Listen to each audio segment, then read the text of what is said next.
בכפיים וכמה בקשר ובשם נאמרנו לפניך ולמה אני מאמין מדרש מפניך ועומד ועזר וכל מה שאתה תקיים לנו של אדוני אלוהי ישוע עליך וחסר של אדוני תורה נאמר נתור ונאמר נתור של אדוני תורה תשר נאמתך בה אנו נרשי אדוני כרם ויופורנו נפשיבנו אדוני לכו נשוב החדש שמני כקדם בעבר אדוני מחד יהודה ותמתימי עולם בוקר טוב חברים יקרים, דיברנו אתמול שיש איסור להתרפא בשבת, לקחת תרופות, כותב מרן השולחן ערוך, משום גזירה, משום שחיקת סממנים שאדם לבוא להכין לעצמו את הרפואה.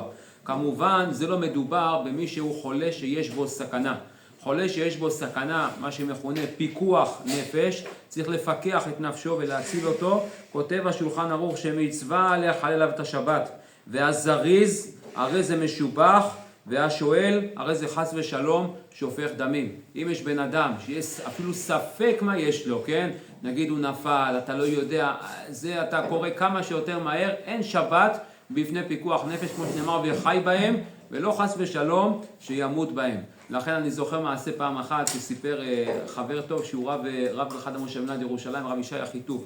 הוא סיפר שהיה לו בבית הכנסת שלו מישהו שאיבד את ההכרה בשבת. אנשים מסתכלים, כן? והסתכלו אלה שאחיו, כן? וכולם מבועלים, לא יודעים מה זה. הוא רץ, לקח את האוטו, כמו שצריך, כן? בשבת, פיקוח נפש, פועלים, לא זה. אחר כך אתה רואה, אולי זה לא סכנה, אולי זה משהו אחר, כן? אז כבר לא, אסור לחלל את השבת. אבל לכתחילה, כמובן מה שצריך, כדי להציל נפש אחת מישראל, כאילו הציל עולם ומלואו. מוריי ורבותיי, אם יש חברים שרוצים שנלמד משהו מסוים, אפשר להציע בשמחה ונכין בעזרת השם.